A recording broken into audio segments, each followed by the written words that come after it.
Temos o prazer de convidar, então, a palestrante da noite, a Santíssima Senhora Ministra, doutora Carmen Lúcia Antunes Costa. Por gentileza.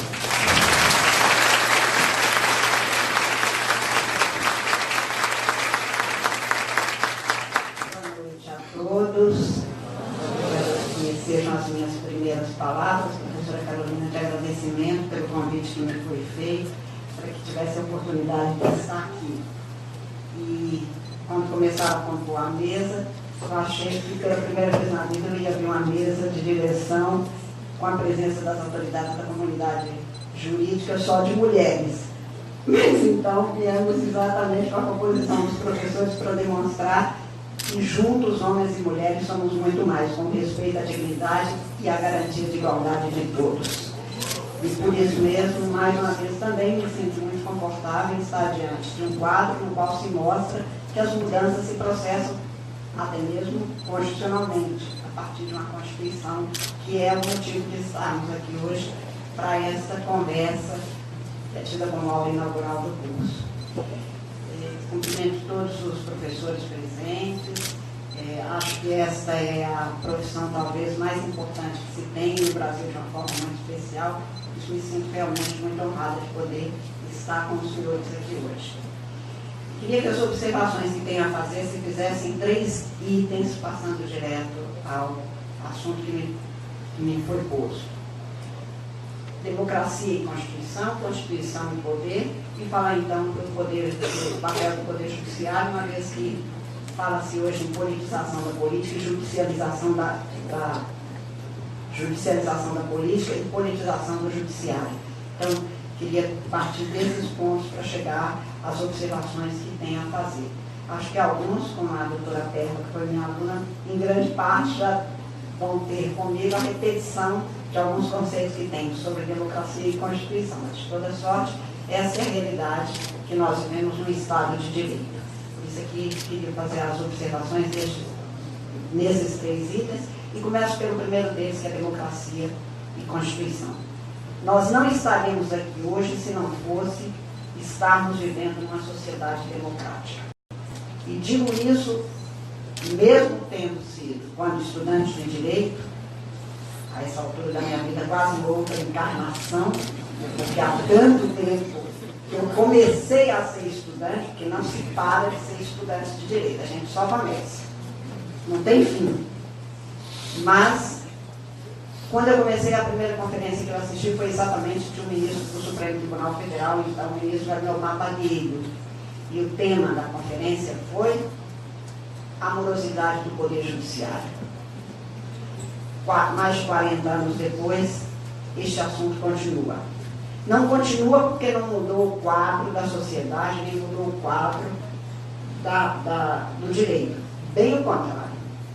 É porque mudou que nós continuamos a falar e porque a reinvenção permanente das instituições demanda que a gente agora pense, repense e recrie as instituições do poder jurisdicionais, comunidade jurídica como um todo, Poder Judiciário, Ministério Público e Advocacia, para darmos cobro numa sociedade democrática às demandas que são feitas e são levadas em caso de litígio por estes órgãos e a estes órgãos. Quando se fala em democracia, nós necessariamente falamos de direito, porque promulgada essa Constituição há quase 31 anos atrás, 5 de outubro de 88, foi muito criticada a expressão havida no artigo 1º da Constituição. A República Federativa do Brasil, formada pela União Indissolúvel de Estado, Distrito Federal e Municípios, constitui-se em Estado democrático de direito, tem como fundamentos. E então se disse muito, é um desperdício de palavras, essa Constituição é muito longa, essa Constituição é prolixa. Volto a este ponto, mas antes faço 2 observações. Primeiro, que a professora Carolina falou, é verdade e ainda é aquém do que precisa ser uma democracia.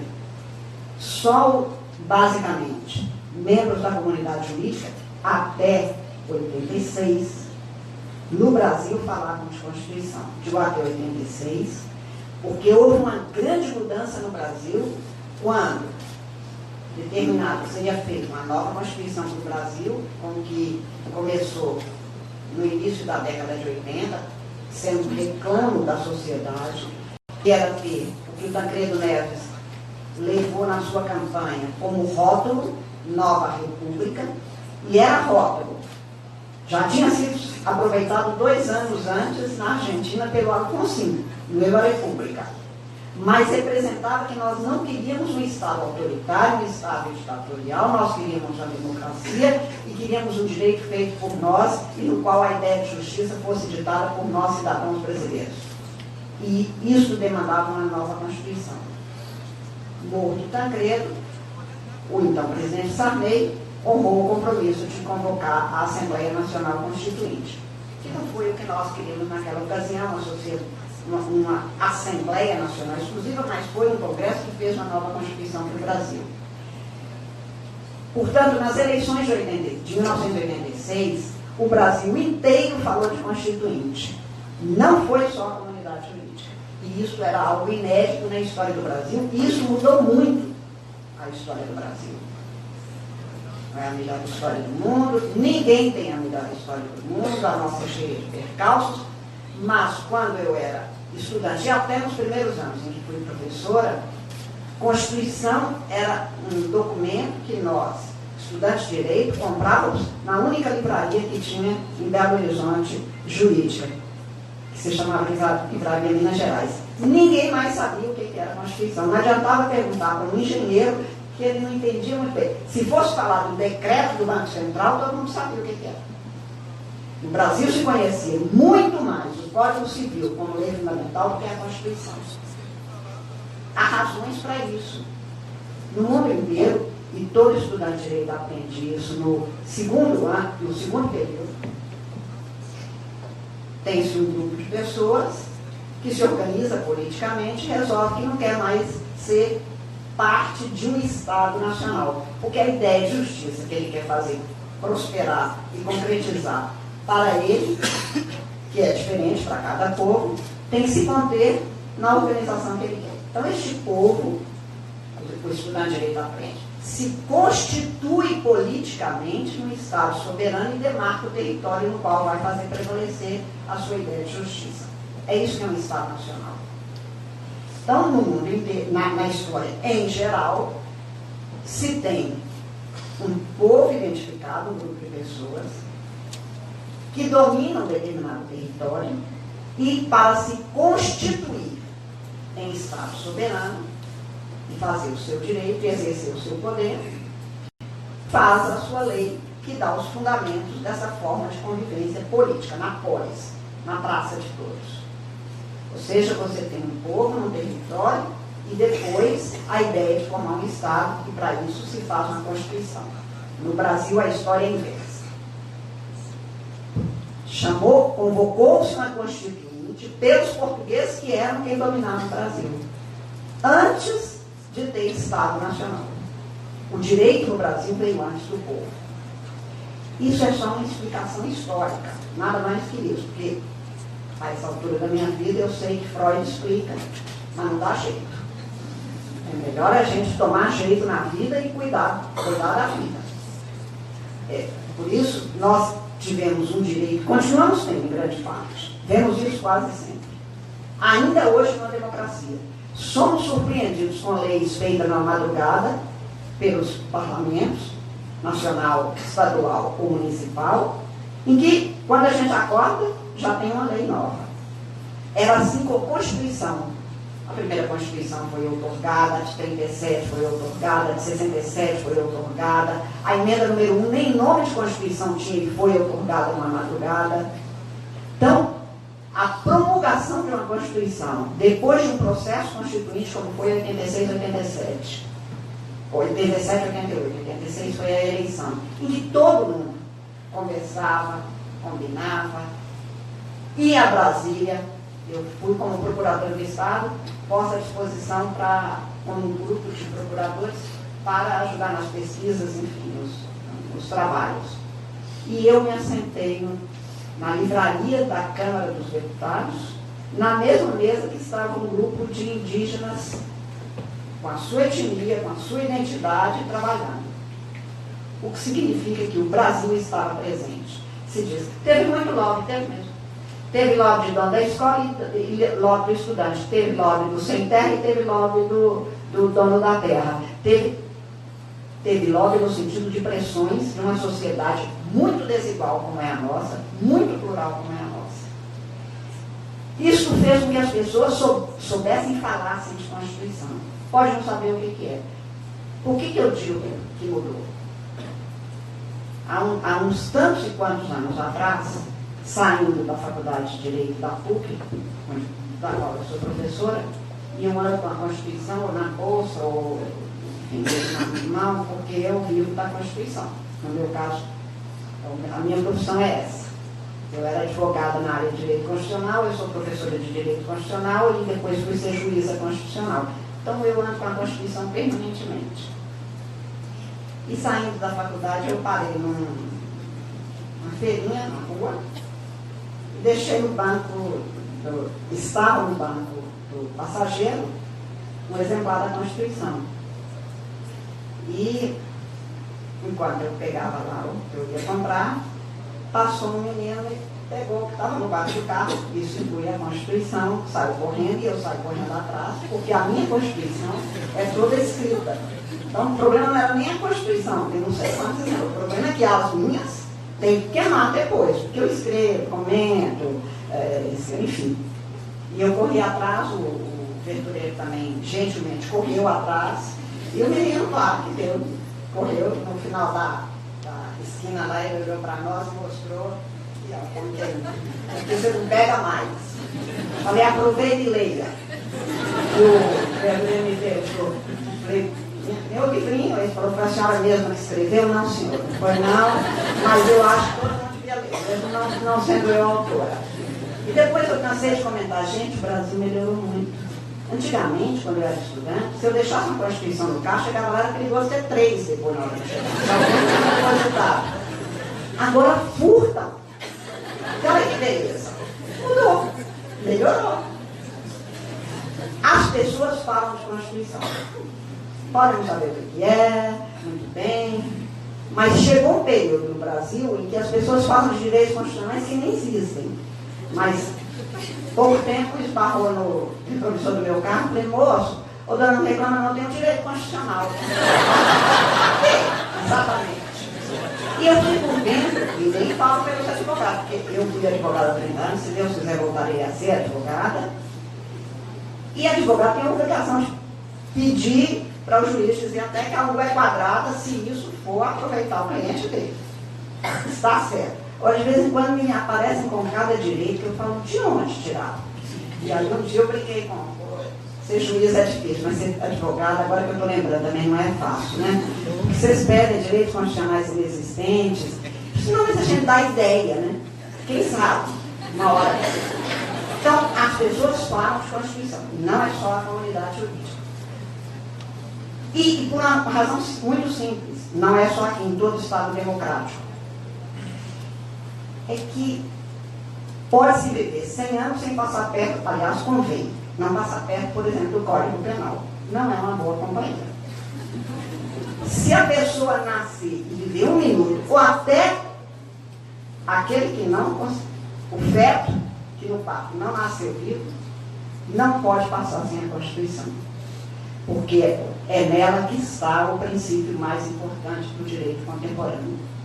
É nela que está o direito mais importante do constitucionalismo contemporâneo. É nela que está o princípio mais importante do direito brasileiro, que é o princípio da dignidade humana. E por isso mesmo, é que aí eu volto ao artigo 1º, quando se tem no Brasil um Estado democrático de direito, se criticou, como muito foi criticado dessa Constituição quando ela foi promulgada, e as críticas foram muito mais pelo que ela tinha de bom e que mudava em termos de cidadania, do que de eventuais defeitos que ela tivesse, porque toda Constituição tem defeito, porque a Constituição é obra do ser humano e não há obra perfeita do ser humano. Portanto, ela podia ter sido criticada, e é. Mas ela foi criticada porque, como disse Ulisses Guimarães, na sessão de promulgação, é a primeira Constituição brasileira que começa com o homem. Ela é feita para o cidadão. Ela olhou o brasileiro que precisa de ter respeitado os seus direitos, que tem fome, que não tem escola, que não tem saúde, dizia ele, enfim, que não tem cidadania. Por isso essa Constituição, ao contrário das outras que já prevaleceram no Brasil, ou que formalmente foram dadas como se fossem constituições brasileiras, não começa tratando do Estado e depois fala dos direitos fundamentais. Começa com o ser humano. No artigo 1º põe o princípio da dignidade humana, da cidadania, do pluralismo, enfim, do que é essencial para o ser humano viver na sociedade e ter o direito de se promover como uma forma de ser feliz, e aí é responsabilidade de cada um mesmo. A crítica feita aqui, se tinha Estado democrático de direito, não vale. Porque a democracia é a forma de convivência com os outros, no qual se garanta a liberdade para você ter uma ideia de justiça e fazer com que prevaleça essa ideia de acordo com o direito. Porque o que é justo para mim pode não ser justo para o outro. Mas nós temos que conviver de forma pacífica e saber, como dizia Norberto Bobbio, que nas regras do jogo democrático você pode convencer o outro que a sua ideia é melhor. Mas é um jogo. E em todo jogo, canso de dizer, desde criança vi meus irmãos jogando bolinha de gude, até um jogo de futebol.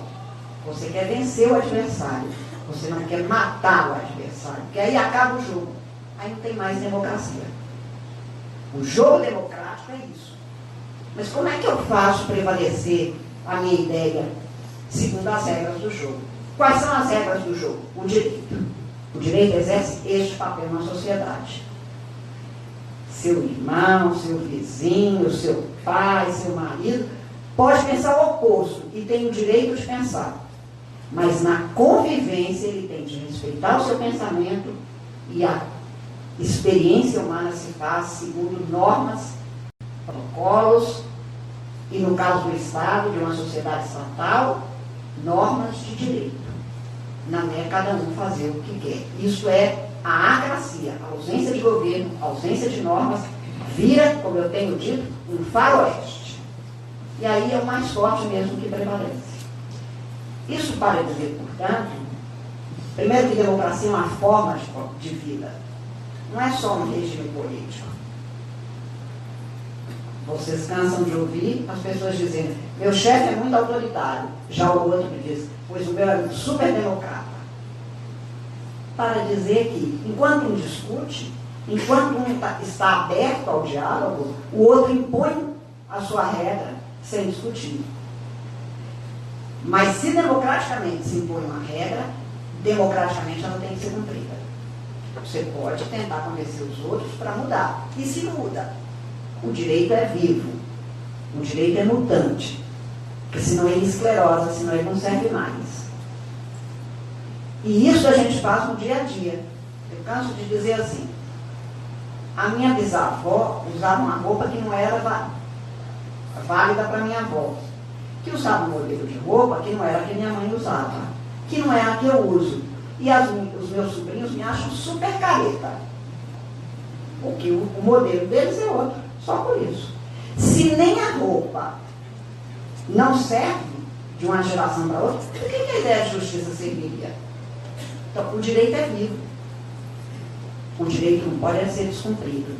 Não pode ser rasgado. Não pode deixar de prevalecer enquanto ele valer como norma jurídica. Menos ainda a Constituição. Então, a democracia precisa da Constituição. Precisa, ela é imprescindível, mas não é suficiente. Para que a Constituição valha e para que tenhamos uma democracia, é preciso que a Constituição não seja o que La Salle chamava de folha de papel. É preciso, portanto, que todo mundo respeite e faça viva a Constituição. E é isso que constitui a grande mudança do Brasil sob a égide dessa Constituição de 1988. Essa Constituição veio redesenhar o Brasil, essa nova ideia de república que se teria que fazer segundo aquilo que as gerações que negaram períodos autoritários, ditatoriais, que não queríamos que prevalecessem, que viesse um regramento constitucional que fosse exatamente adequado à nossa ideia de justiça. Isso tem prevalecido. Com dificuldades, com maiores ou menores dificuldades, enfrentamos grandes lutas na área econômica, enfrentamos, e não apenas neste momento. Enfrentamos lutas pela ética. A Ordem dos Advogados do Brasil fez uma grande campanha no início da década de 90 pela ética na política, continua fazendo, continuamos trabalhando. Temos que nos acrescentar democraticamente no sentido, portanto, deste respeito à pluralidade, porque o Brasil tem uma Constituição que assegura, no artigo 1º, o pluralismo. E não apenas o pluralismo partidário, o pluralismo, somos um povo plural. Diferente de outros povos, podemos tomar um estado europeu como a Finlândia ou a Noruega, no qual se tem uma situação de igualdade de todos. A Finlândia tem a menor taxa de desigualdade entre todos os povos hoje. Eu digo, eles estão todos no mesmo momento histórico. No Brasil, nós temos uma mulher que precisa de andar a pé 1 dia e meio para tomar um ônibus para levar seu filho a um posto de saúde em uma cidade que está distante não sei quantos quilômetros. 2 sábados atrás, atacaram uma aldeia indígena no Amapá. Até para a polícia chegar, levaria um dia e meio, porque uma parte só iria por água e a outra só pelo ar. Só com helicóptero chegaria. Em compensação, nós temos pessoas nos grandes centros urbanos que têm recursos suficientes para ir de helicóptero trabalhar. Este é o Brasil. A Constituição é uma e esses 2 são igualmente brasileiros. Segunda-feira agora, eu recebi no tribunal, no meu gabinete, 43 mulheres indígenas, que vieram de quase todos os estados que estavam ali representados. Dessas 43, 3 eram cacicas. Eu nem sabia que tínhamos tantas mulheres chefiando tribos indígenas. E o que elas contaram de atrocidades contra elas, que sequer chega a ser ventilado, dá bem a ideia de quanta luta temos de ter por uma democracia verdadeira no Brasil. Estamos todos nós no século XXI. Não, nós somos um Brasil de muitas humanidades e também de muita desumanidade ainda. Porque não temos Constituição? Não. Sabemos disso porque temos uma Constituição valendo. Porque, como uma delas disse, ministra, a senhora já escreveu sobre o princípio da igualdade, mas eu quero ser diferente. Pois é, mas a igualdade é exatamente a garantia de sermos iguais na nossa humanidade e diferentes no que é a identidade de cada ser humano. Porque não há 2 seres humanos com a mesma identidade, mas em dignidade nós somos iguais. Este respeito à diferença é que está garantido por uma convivência democrática. E este é um processo que, no caso brasileiro, tem sido lento, muito difícil e muito atrasado ainda. Por causa da Constituição, não. Por causa de cada um de nós. A Constituição é o que o seu povo faz. E eu não estou falando de povo ícone.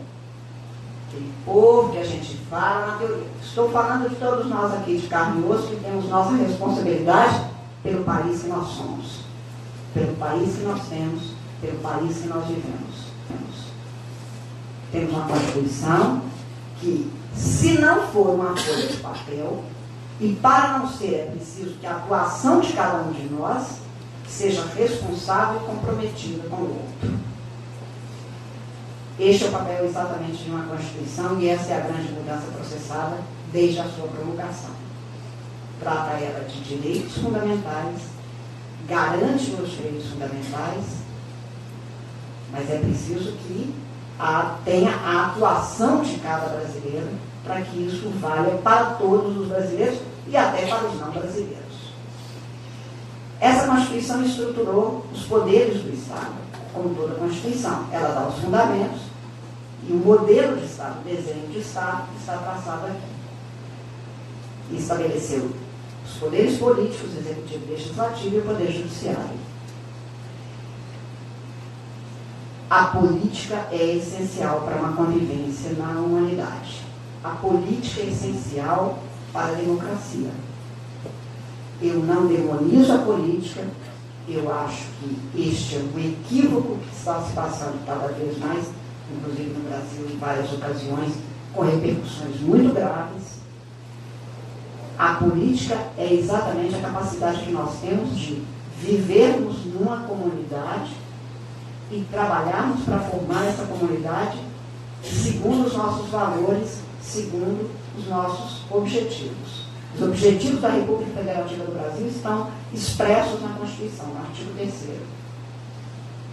Mas como fazer valer, esses poderes políticos é que vão traçar.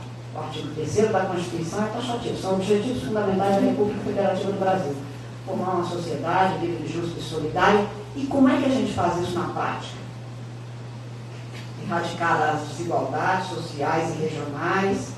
E isso não é uma norma que não se aplica. Aplica-se desde 5 de outubro de 88. Pode-se dizer, mas nenhum juiz brasileiro, nenhum promotor vai pedir isso, nenhum advogado vai conseguir entrar em juízo e fazer com que se tenha a possibilidade de uma determinada política, que ele acha que é a certa, possa ser adotada. De fato, não pode. De direito, não pode. Mas se houver políticas adotadas pelos poderes do Estado que contrariem esses objetivos traçados na Constituição, há como se dizer que aquela prática é inconstitucional. Portanto, a norma vale. Vale como barreira, inclusive, contra a contrariedade. Eu digo isso porque há quem ainda hoje sai dizer que a Constituição tem alguns artigos que não são aplicados. Todos são. A Constituição é lei, lei não é aviso, não é proposta, não é conselho, não é sugestão. É para ser aplicado integralmente. Eu tive um aluno, doutora Perla, que dizia em sala de aula comigo, professora, só a senhora gosta desse artigo 3º. Eu não gosto de nada. Lei, eu prefiro gostar de gente. Lei eu aplico, trabalho, mas gostar mesmo eu gosto de gente. E digo isso porque ele dizia, esse artigo 3º da Constituição, por exemplo, só a senhora fala dele. Isso me informa, tempos depois, me telefona para dizer, olha, contei, era assessor de um prefeito. Eu contei para o prefeito do artigo 3º, ele adorou o artigo 3º, igual a senhora. Até baixou um decreto regulamentando o artigo 3º. Eu falei, minhas almas, regulamentou a Constituição, prefeito regulamentou. Mas a Constituição precisa de regulamentação de norma como o artigo 3º. Como que é esse decreto? Eu tenho uma caixa de, digamos, situações diferenciadas do direito. E um dos documentos é esse decreto número tal, aquelas coisas bacanas de advogado. Quando a gente forma, a gente tenta essas grandes ideias. Assim. Depois a gente vai começar a achar que é melhor aplicar o direito mesmo. Regulamenta o artigo 3º da Constituição e dá outras providências. O artigo 1º é assim, fica erradicada a pobreza e a desigualdade no município tal. Artigo 2º revoga as disposições contrárias. Mas o que ele fez? Acabou com todos os pobres da cidade? Eu tenho medo de perguntar o que ele fez com eles. Porque por decreto, mas tem até isso que acontece nessa nossa parte. Certo é que nós temos uma Constituição que é aplicável. E é mesmo, não desse jeito, mas é aplicável. Essa Constituição introduziu direitos que nós tínhamos desde sempre, direitos fundamentais individuais, sociais, e acrescentou direitos que nunca tínhamos tido. não reconhecidos constitucionalmente. O direito ao meio ambiente, ecologicamente equilibrado, o direito à saúde decorrente, o direito à solidariedade intergeracional. E por isso é que não é uma teoria, não é abstrato, e eu falo isso em pragmatismo. Eu falo isso como uma cidadã mineira do mundo de hoje, no estado de hoje, na cidade que eu estou. O compromisso de cada um e de todos com o que é a realidade e o futuro do país é responsabilidade de cada um de nós. E não é por falta de lei que nós vamos nos excusar ou da nossa responsabilidade e do nosso compromisso, ou amanhã ter de responder pela nossa conivência, pelo menos por omissão. Porque não fizemos valer o que estava posto na Constituição e conquistado por gerações e gerações de brasileiros até chegarmos a esses direitos. Conseguimos conquistar e tornar formalmente válida uma norma da maior grandeza. Nós tínhamos, no Estado moderno, primeiro, o princípio da liberdade, sem a qual ninguém consegue viver, o ser humano não consegue viver. Viu-se que não era o suficiente, porque alguns eram livres, porque podiam ser, tinham a seu dispor todas as condições materiais. Conseguimos conquistar o direito à igualdade. O princípio da igualdade é o mais vezes repetido nessa Constituição brasileira. Entretanto, nós somos um país de muita desigualdade, e aí nós, mulheres, falamos de cátedra. Somos desigualadas pelo preconceito, pela violência, que toma conta como se fosse uma síndrome, tal que a gente vê a cada dia. Começamos o 1º de janeiro desse ano com os noticiários dando conta de 5 feminicídios naquele dia, nas primeiras horas do dia. 7 meses depois, isso não para. Somos desigualados, e tenho ciência. Se há preconceito, e há contra mim pela condição de mulher, há contra o negro, há contra o indígena, há contra... Os preconceitos não cessam. Mas o direito proíbe que ele seja e possa ser base de determinados comportamentos.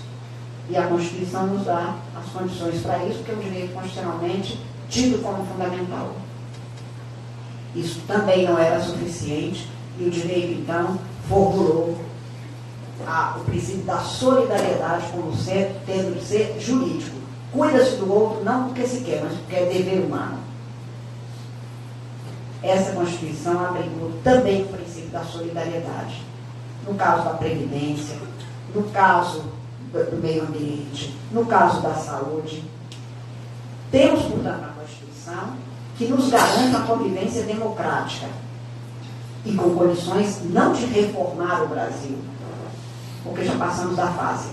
O momento é de transformar para que todos tenham os direitos fundamentais devidamente respeitados. Este é o papel, basicamente, de políticas públicas que são traçadas pela política, porque democraticamente nós escolhemos quem vai formular a política pública e executá-las. E também o Poder Judiciário, que nos garante que, não sendo a Constituição uma mera folha de papel, é preciso que se tenha em mente que a cada ameaça ou lesão a direitos nós tenhamos a quem recorrer. Nem o Poder Judiciário exerce papel de política partidária especialmente, nem se transforma a política em algo judicializado, em que pese ser óbvio. Hoje, eu vi exatamente isso numa decisão, e disse isso numa decisão. Usa-se o Poder Judiciário para uma briga interna de um órgão político. Digo, isto não é nosso, isto não é papel do Poder Judiciário. Ah, mas a leitura é de que você não quer entrar nessa história. Não quero, não posso. Eu não tenho querer como juíza. Literalmente, eu me submeto subservientemente ao que a Constituição dispõe.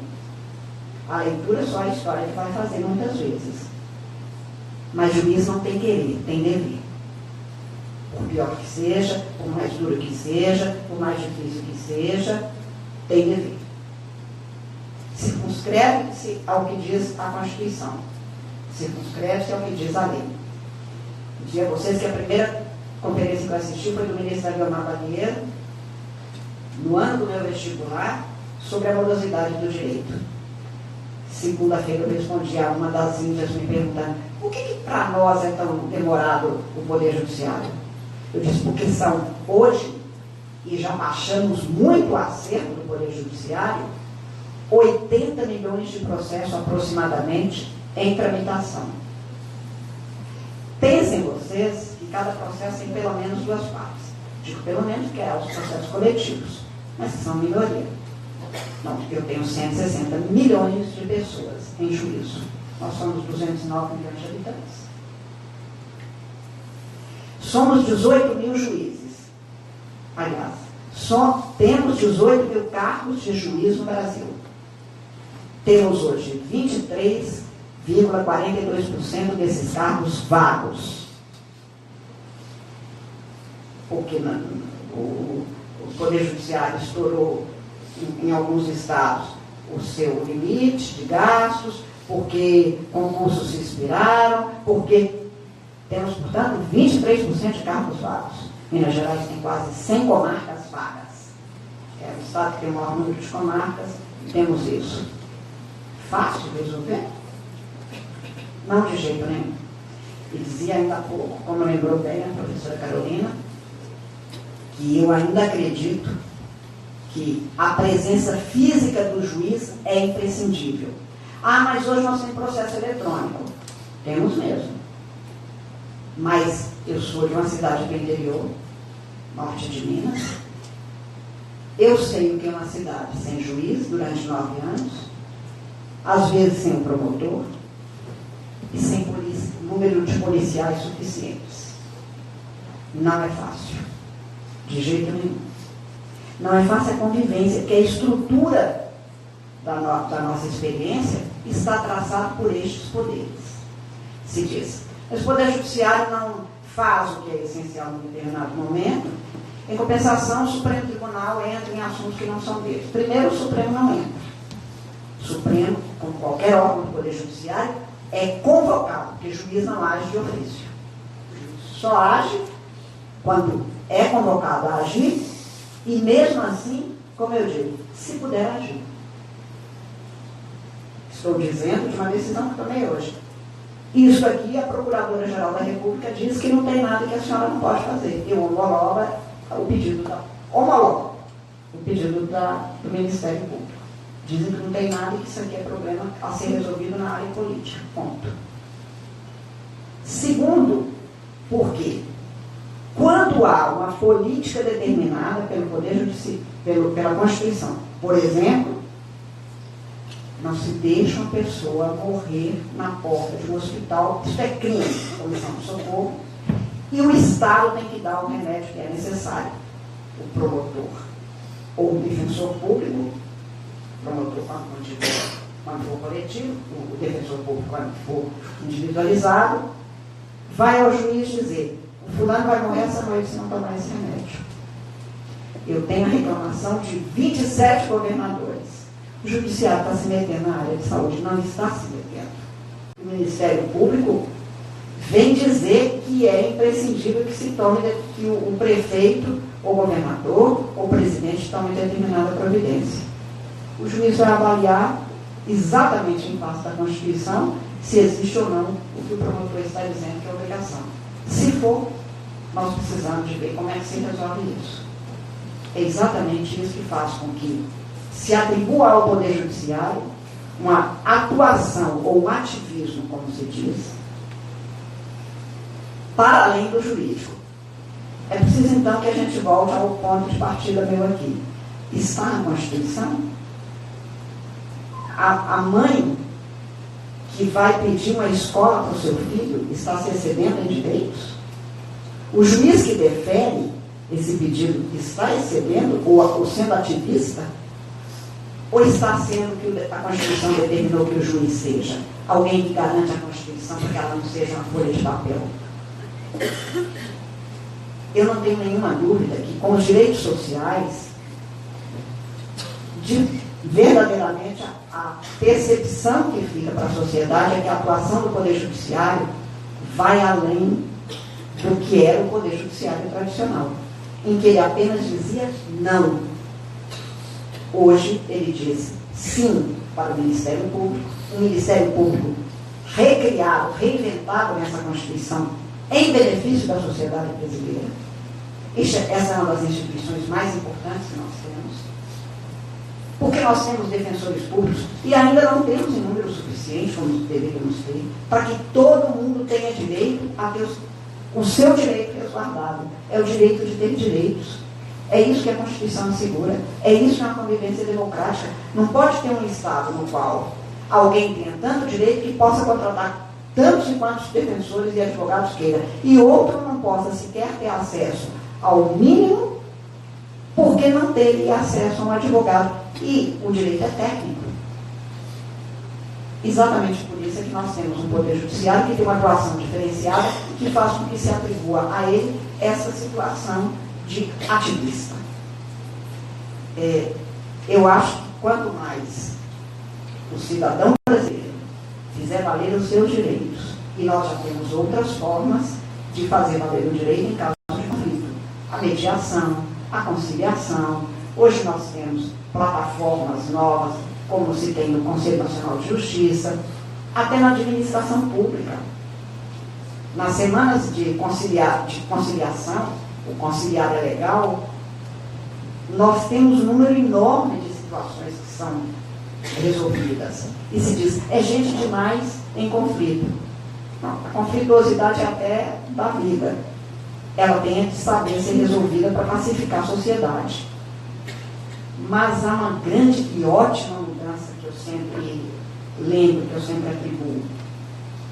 É que eu ainda fui estudante de Direito numa faculdade que tinha professor que falava uma coisa horrível, eu achava horrível, continuo achando, que era melhor um mau acordo que uma boa demanda. Significa que ou você abre mão de um direito, do direito, conteúdo que você está discutindo, ou você abre mão do seu direito de discutir a questão e o interesse que você está executando. Hoje, nós já tivemos situações de ter mais de 130 milhões de processos. Como eu disse, estamos com aproximadamente 80 milhões de processos em tramitação. As pessoas vão a juízo atrás do seu direito. Passaram a acreditar no direito. E por mais que falem mal do Poder Judiciário, do Ministério Público, especialmente, uma coisa é certa: quem não acredita não recorre a ele. Portanto, acredita-se no direito e, com todos os percalços que temos, acho que andamos no sentido não de uma judicialização da política ou de uma politização da justiça, mas no sentido de uma cidadania que, essa sim, é muito mais ativa do que foi em outras passagens menos democráticas da sociedade.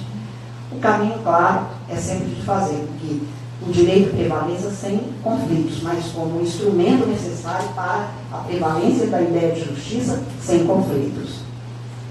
Apenas para terminar, eu tenho escutado com uma frequência enorme, especialmente de estudantes de direito, um questionamento feito, se eu não acho que há direitos demais no Brasil. Não acho. Se o Estado é um Estado que pode diminuir. O Brasil já é um Estado mínimo para muita gente que não tem acesso sequer ao primeiro grau. E é um Estado máximo quando dá tantos incentivos, tantas isenções fiscais a quem às vezes já dispõe de recursos de meios e que poderia investir muito mais na sociedade.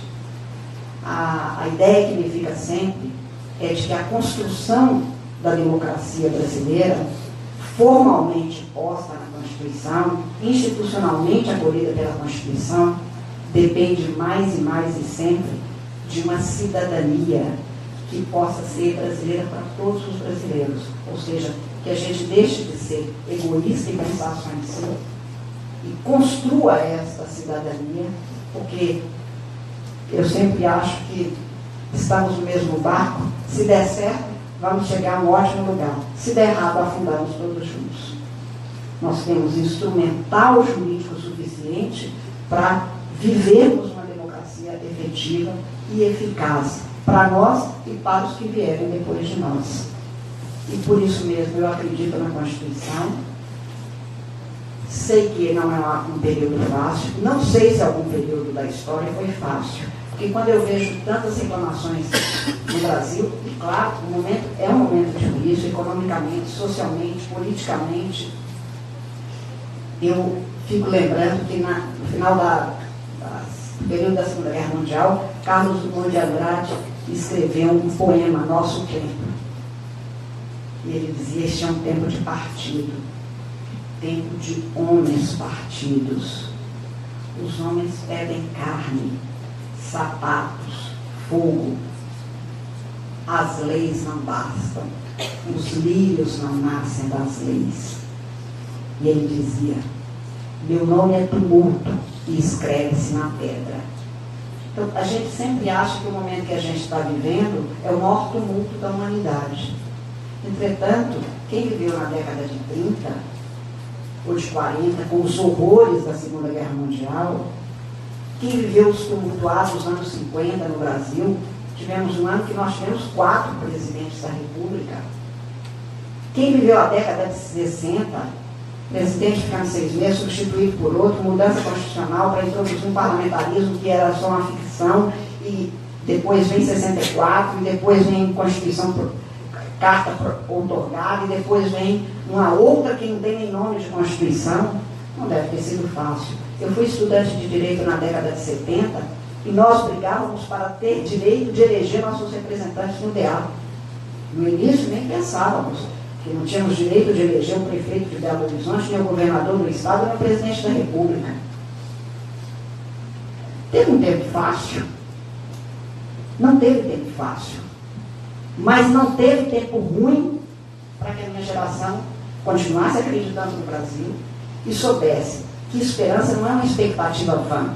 Esperança é só uma luz que a gente mantém acesa para cada vez mais continuar iluminando o caminho do que é preciso fazer para que a gente dê o testemunho do acontecer e não do que não foi feito e da reclamação. Eu termino dizendo que eu acredito muito no Brasil e acredito no direito brasileiro, porque eu acredito no estudante de direito, como eu digo aos meus alunos e aos alunos de todos os professores. Primeiro porque estudante de direito é a pessoa mais criativa do planeta Terra. O brasileiro, não tenho dúvida. Basta ver o que vocês escrevem na prova. Criam, inventam. E, como eu disse, inventam coisa até muito boa também. Eu canso de contar que eu falo para os meus alunos assim: quando a gente começa a dar aula com 20 e poucos anos, como foi meu caso, eu dizia: olha, a prova é individual, sem consulta. Agora eu falo: é proibido colar. Quem colar, eu vou tirar a prova e vou dar 0. Simples assim. Que acabou essa história de que, não, eu quero saber como é que você se comporta diante de uma questão que eu te aplico. É só isso.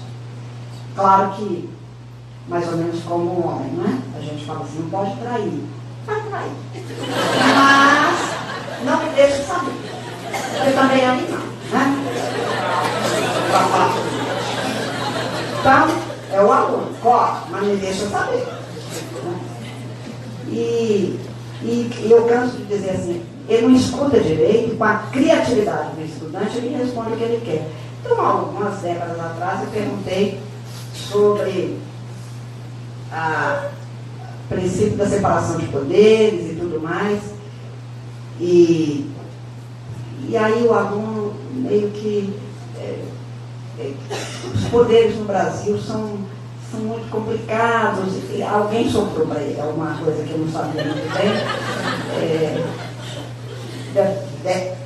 Imagino isso, né? Que tenha falado assim: não, no Brasil a história é uma história sempre que precisa da harmonia, da coalizão. Ele disse: aqui é um regime de colisão de poderes. Mas aí, realmente, a gente já pressupõe que tem uma teoria sobre colisão. Na outra ocasião que eu perguntei sobre Poder Judiciário e Ministério Público, aí ele inventa que o Ministério Público é meio que uma cria, alguma coisa que saiu de dentro da barriga do Poder Judiciário. É isso, a criatividade dele não é pequena, não é pouca, mas significa que ele pensa, consegue pensar coisa nova, o que é o lado bom da história.